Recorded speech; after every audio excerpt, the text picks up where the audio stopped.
This is filthy Tom Lawlor, and right now you are in it. You are here. You are in the Wrestling Epicenter.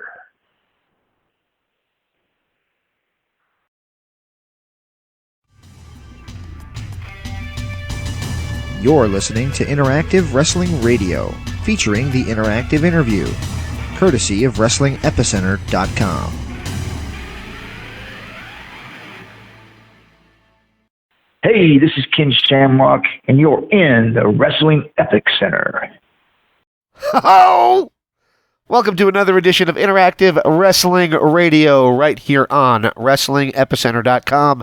My name is James Walsh, and my George Costanza aside, what a week we have in the world of professional wrestling, as well as right here on WrestlingEpicenter.com. We have two really huge interviews right here for you. First of all, he is the three-time World Heavyweight Champion and a WWE Hall of Famer.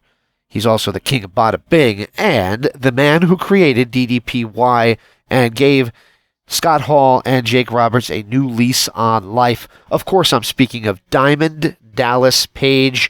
I want to thank his wife, Brenda, for helping us set this interview up. We've been bothering that poor young lady for, gosh, it must be 6, 7, 8 months since his book came out. He had a couple of health scares in the mix there.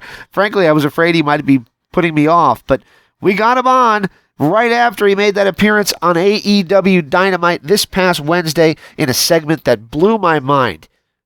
Man, if there was ever any proof that Cody is Dusty's son, that segment between Inner Circle and what I'm calling Diamonds and Dust, Cody's faction, was priceless. If you haven't seen it, find it and watch it. AEW Dynamite, of course, every Wednesday night on TNT. AEW Dark every Tuesday on YouTube. And, of course, pay-per-view Full Gear is available November 9th live on pay-per-view. Can't wait for that. Speaking of pay-per-views, November 2nd, MLW presents Saturday Night Superfight, as we have the former MLW champion and former UFC performer, the one and only filthy Tom Lawlor, joins us for an exclusive interview as he heads into the big pay-per-view to take on Thomas Thatcher. We just watched the return of Impact Wrestling to major television. Nothing wrong with Pursuit, but I think everybody would agree that Access TV has a much larger reach, so that was awesome. New world champion, and he's a guy who's joined our show so many times, Sami Callihan. So happy for Sami to get the chance to be world champion. Tessa Blanchard confronted him. So happy for Tessa to be in that world title picture. We had her on, as well as her two dads. I love saying that because it reminds me of the sitcom.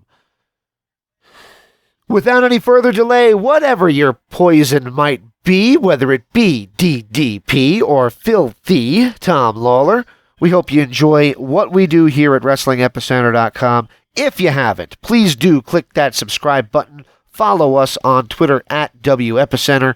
Like us on Facebook, facebook.com/Wrestling Epicenter, or just search Wrestling Epicenter on Facebook. Got a lot of people on there. That's our biggest social media platform. And, of course, check out WrestlingEpicenter.com, your home for 24-hour wrestling news and interviews.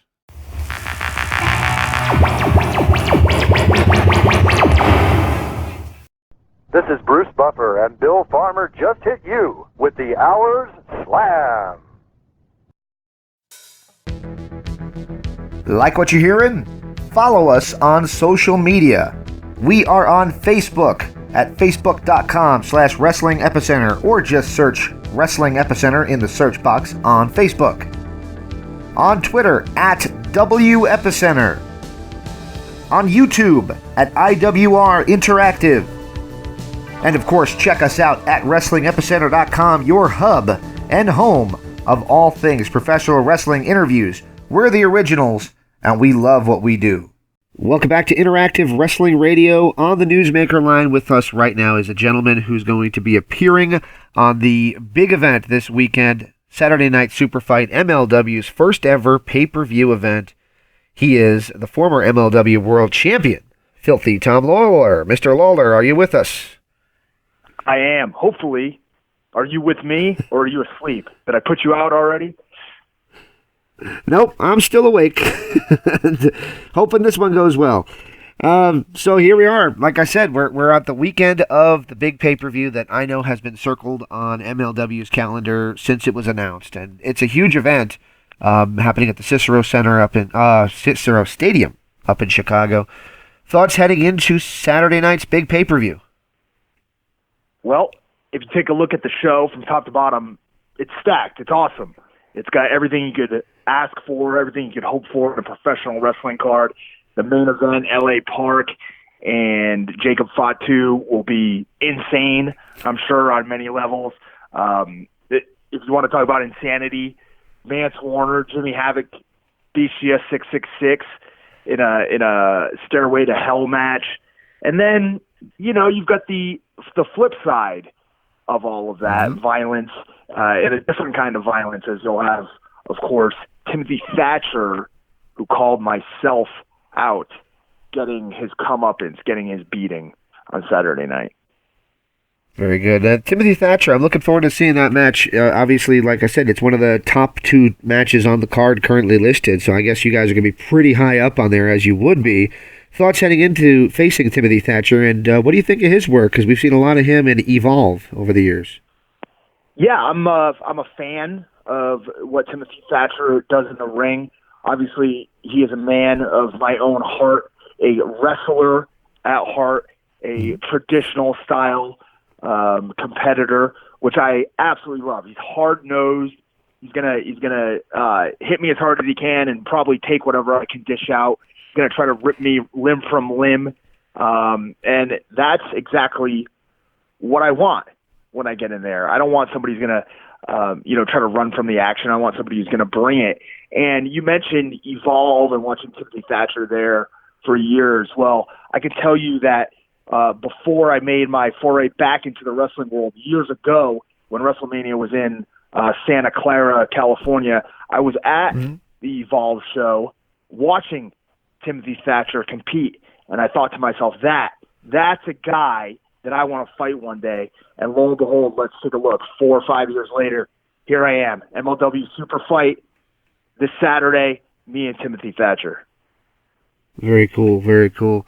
I'm going to tell you, I became a big fan of yours. I'm not the hugest MMA fan. I'm going to be honest. I watch, but I'm not, obsessed. When I heard you complaining that you were not featured in the video game, and you made the reference to WWE No Mercy and somebody creating a character for you in that game, for the Nintendo 64, I popped so huge, and I became a big fan of you from that. Obviously, you're a big wrestling fan from way back. Yeah. As long back as I can remember, I used to, my grandmother lived next door to me, and I would I remember watching, I'd get home from school, I would watch ESPN, they would have Global Wrestling for a time, and they had USWA. There was always a block of wrestling on there. And I remember almost every Saturday night eating dinner at their house and then rushing down the 100-foot path back to my house in order to catch hopefully WCW Saturday night if it wasn't preempted by a Braves game. So, as long back as I can remember, professional wrestling was always basically what I gravitated towards. And then when I was 11, I saw the second UFC, right after it happened, and I was hooked on that as well. So I don't know exactly what it is about, Mortal Kombat that draws me to it, but there's definitely something there. There's definitely, an innate feeling that I need to be involved in this sort of thing. So we're about a year apart in age, and you might appreciate this story. A friend of mine introduced me to UFC back in 1995, maybe 1996, and he convinced our French teacher, who was a hapless newbie teacher, that UFC stood for Ultimate French Championship. And we watched the entire tape of the UFC 2 pay-per-view, the same one you saw. So that was my introduction to UFC as well. So kind of a weird connection there. Yeah, all right. Yeah, and one of them, somehow that led me to fighting, and I'm not quite sure how it impacted you.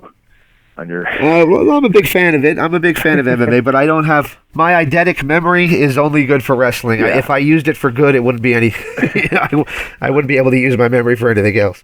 Somehow, whatever I saw in UFC too. I'll tell you what really drew me to the UFC was watching Keith Hackney punch Joe Son in the balls repeatedly in one of their fights.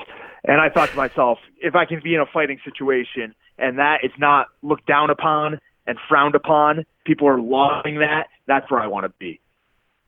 Awesome. What do you think of, obviously we're at the precipice of a lot of things happening right now. We got Cain Velasquez versus Brock Lesnar happening on a WWE event this Thursday. And, come from Saudi Arabia. That's a rematch from a UFC event. What do you think of that? What do you think of, doing a match in a WWE ring that we've seen a shoot fight of in a UFC octagon? I haven't had too much time to think about it, honestly, because it happened so quickly, It's been like less than a month build-up. It's been a few week build-up. It seems like Cain was kind of thrown into the situation haphazardly. There just hasn't been, I don't think there hasn't been the build for it that I would like to see or that they could have done with longer time. I think it's just been rushed. And I don't think I think Cain's going to be fine in the match. We've seen him wrestle already, and granted, it's a completely different style of wrestling than what we've seen him do in AAA with, Black Taurus and Killer Cross and some of the other people. But I'm sure he's going to be fine when he gets out there. I don't know. It's going to be different because they're going to be in Saudi Arabia where the crowd reacts differently than a home, U.S. soil WWE crowd. So they may be quiet to the majority of the match, whereas in the U.S. they'd, be more vocal, and maybe that'll help him. Maybe that'll hinder him. I don't know. It's very interesting, though. It is. It's interesting to see. Yeah, you also have Tyson Fury, too, right? Like, I love combat sports, and we've got Tyson Fury taking on Braun Strowman, and that's an intriguing matchup, to say the least. So, if nothing else, I'm morbidly curious about how Tyson Fury will do, how Cain Velasquez will do. Hell, I'm curious about how Ken Shamrock's going to do in Impact. There's MMA guys floating around everywhere, and it's very odd time. Like what's Ken Shamrock? That was actually mine. So. Exactly. That was my next question. I was going to ask you, you see Ken Shamrock now in Impact Wrestling as well. So there's UFC, and not only UFC workers, not just guys that happen to be in UFC, but guys who were high on the card, marquee guys from MMA in the wrestling world, yourself included. What do you think of that? What do you think of that? And do you think that the appeal, it worked for you and me, that we both love MMA and WWE and wrestling and all that above all else, but would the MMA guys who maybe don't get wrestling, would they be sucked into this the way that wrestling fans are willing to accept MMA? Yeah, like for all the people who have been successful, there's also been plenty of people who have not been successful whatsoever, trying to make their way into the wrestling world. So I think it's more a case of the people who make it, are in the public eye, and there's plenty of people who float under the radar who never do get their opportunity. And it may be because people just view them as an MMA person. Maybe they don't put the time into pro wrestling. Maybe they don't really even understand pro wrestling, because certainly that's an issue too.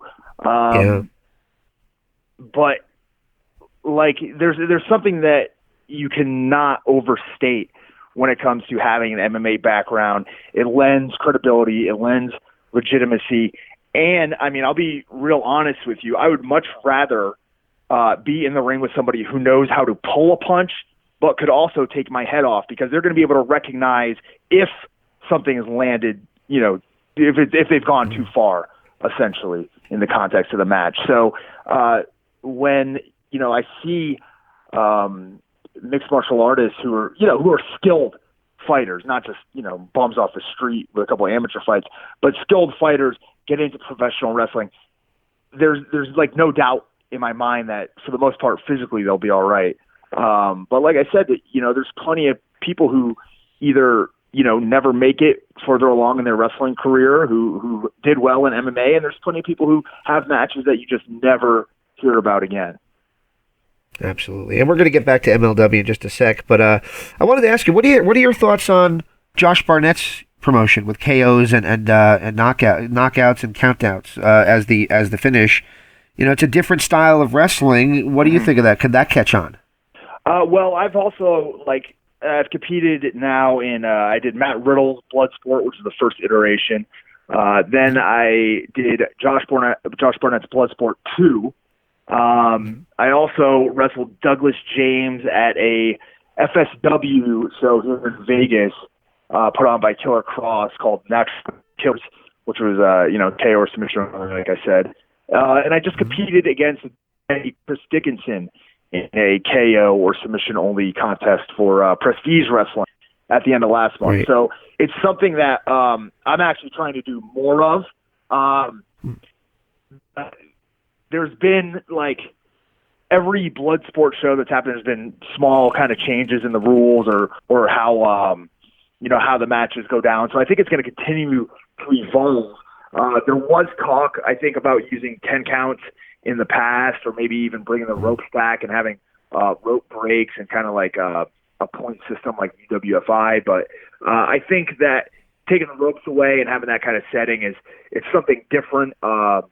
And it's weird, if you go to indie shows and you talk about a match with no ropes, people will refer to it as a blood sport style match. I also did one with Simon Grimm in MLW where they took the ropes off. So so it's that the blood sport name obviously was a great use by GCW when they did it a few years ago, and I think that the marketing behind it is going to help with that style. I think people will look at them as a trendsetter. But like I said, I've been trying to do more of those types of matches. They existed before Bloodsport. They're going to exist, forever. So right. The more different rule sets that I get to kind of fight under, the better off for me. I would love to do European rounds matches, all holds barred matches, whatever you can throw at me, I'm into it. Absolutely. All right. So back to MLW. When you decided that you were going to set your feet onto wrestling more so than MMA, what made MLW the right choice for you? What jumped out about what they do that made you think this is where I need to be? Well, I haven't taken MMA off the plate. It's still, I train every day. It's still something that I consider myself active in. But MLW came around at, a perfect timing for me as I was kind of on the tail end of dealing with my UFC career. I was getting back into the wrestling world, and they were also restarting at that time. So it was great to link up with them and be able to kind of grow along with the promotion over the past few years. And, virtually in any instance, in any sport, anything in life, timing is of the essence. Timing is virtually everything. And, I think my time with MLW is, proof of that. Basically I was trying to get back into a sport that I had been out of for 10 years, and MLW was trying to get back into a game that they had kind of been out of for years. And I had been an MLW fan when I was younger. I lived in Florida. I had Sunshine Network. Right, yeah. And MLW was featured, pretty well on that station on the weekends, late nights. So I always loved Satoshi Kojima. So, I was a fan of MLW back in the day as well. So it just worked out really perfectly. You mentioned shots to the balls earlier on, and I should have asked this then, but I'll ask you now. Have you had a chance to see Jake Hager's Bellator fight yet? I saw the first two. I was actually live for the second one that he won, but I just saw highlights, or I guess what you could call highlights, maybe lowlights of the fight from this past weekend. But yeah, I would what do you think? Doing commentary on UFC Fight Pass for an MMA show of my own. So awesome. You have a perfect voice for that, by the way. Thank you. I know it's not a easy job. but I'd like to think of, basically I've been an MMA fan my whole life. So whether I have a journalism degree or, what have you, I've been involved in this stuff for a long time. I've done commentary for years and years, dating back to the mid-2000s. I actually did some commentary on, lo and behold, Sun Sport Network. So, it all kind of comes full circle. But, yeah, thanks. You're very welcome. Did you think those blows were low by Jake Hager? Oh, the second one was definitely low. And that's the one that, took the guy out of the fight. The other thing is with a low blow, I mean, you can't, overestimate the pain. Because I've been clipped, where it looks like you barely get touched, and that's, more painful than anything else. And then I've been, hit flush in the balls and had it not really affect me, so... All right. So we interviewed Tony Schiavone recently, and he was very high on yourself, as well as Jacob Fatu, who you lost the MLW championship to. What is your thoughts on his and his upside? Because I see a lot of good things in his future as well. Yeah, Fatu is awesome. I think anybody that watches him in the ring realizes that this guy is special. There's not many people his size that can go out there and do what he does, and he's very... It's odd because in many ways, he's not unique in the context of the Samoan family and the Samoan dynasty, if you will, but he is a very, very unique talent when it comes to the things that he can do. And also, he's a great professional wrestler. Very good. Another guy who was complimentary to you was Jim Cornette. What are your thoughts on Jim Cornette, and did he give you any advice that you've taken to heart?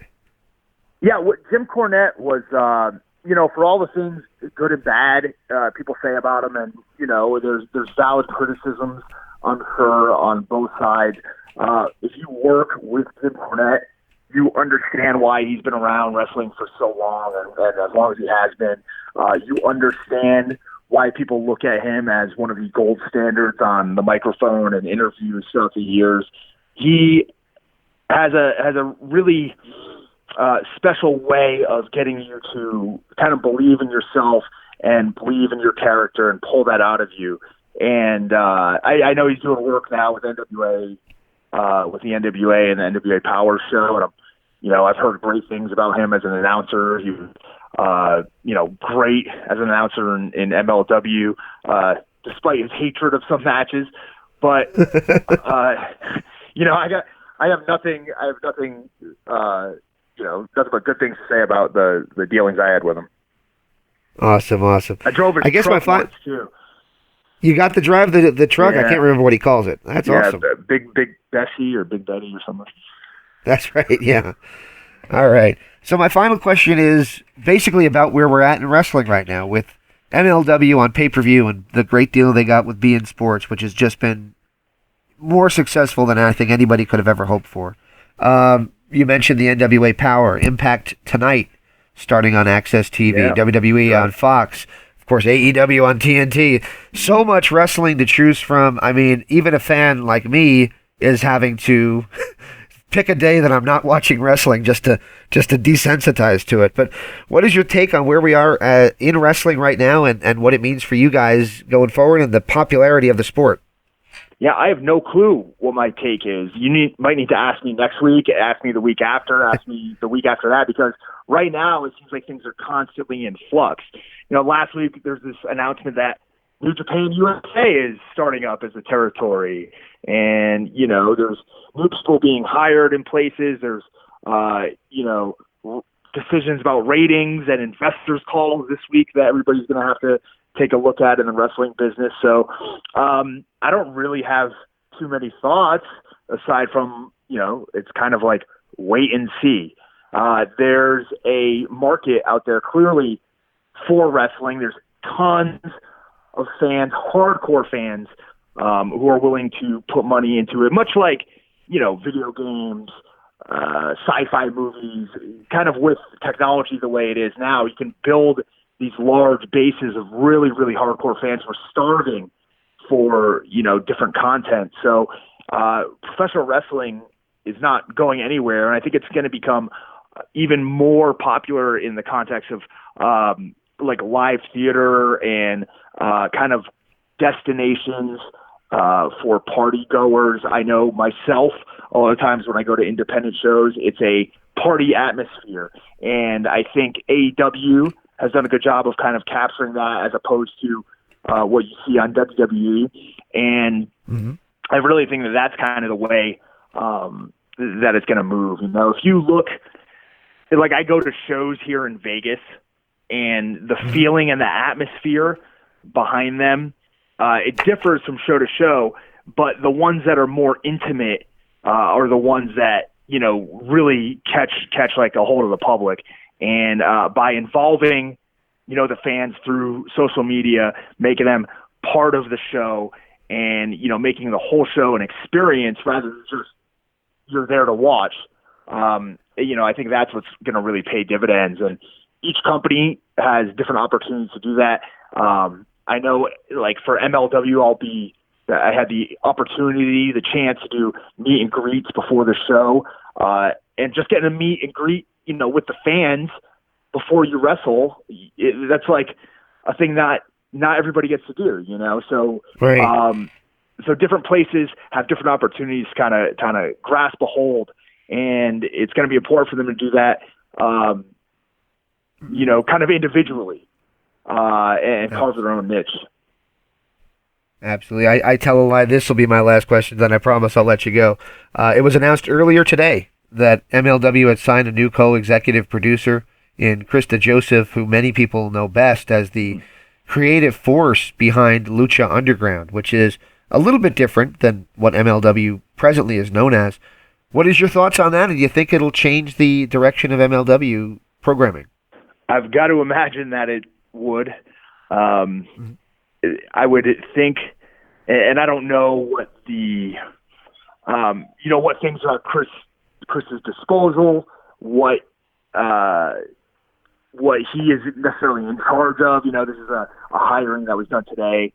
But I'm sure there's going to be a different direction as far as promos and vignettes and stuff like that go. And that's the thing about Lucha Underground that, you know, really grasped a hold of a lot of the viewership early on, was that it was like it was different. You know, it was a television show with wrestling as opposed to a wrestling show or a television show about wrestling, which is what WWE is, you know. So I think it's, and I just talked about this, right? Like individually, each company is going to have to carve their own niche. They're going to have to grasp onto the fan base in a different way. You know, not AEW can't be WWE, MLW can't be AEW, WWE can't be Ring of Honor. You know, there's benefits and downsides to everything there. But what each company needs to do is, you know, like I said, carve its own niche, become individualistic, and, you know, hopefully this is a chance or a move in that direction. I hope so. All right, Saturday night's the big night. I can't wait to see it on pay-per-view Saturday night, Superfight. Before I let you go, can I ask for one last favor from you? Sure. Do you mind if I ask for a station ID, just saying this is Filthy Tom Lawlor, and you're in the Wrestling Epicenter? Yeah. This is Filthy Tom Lawlor, and right now you are in it. You are here. You are in the Wrestling Epicenter.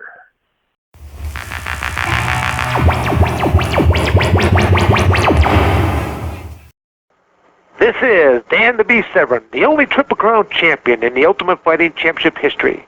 And you're listening to 3 Count Wrestling. You better listen because I know where you live.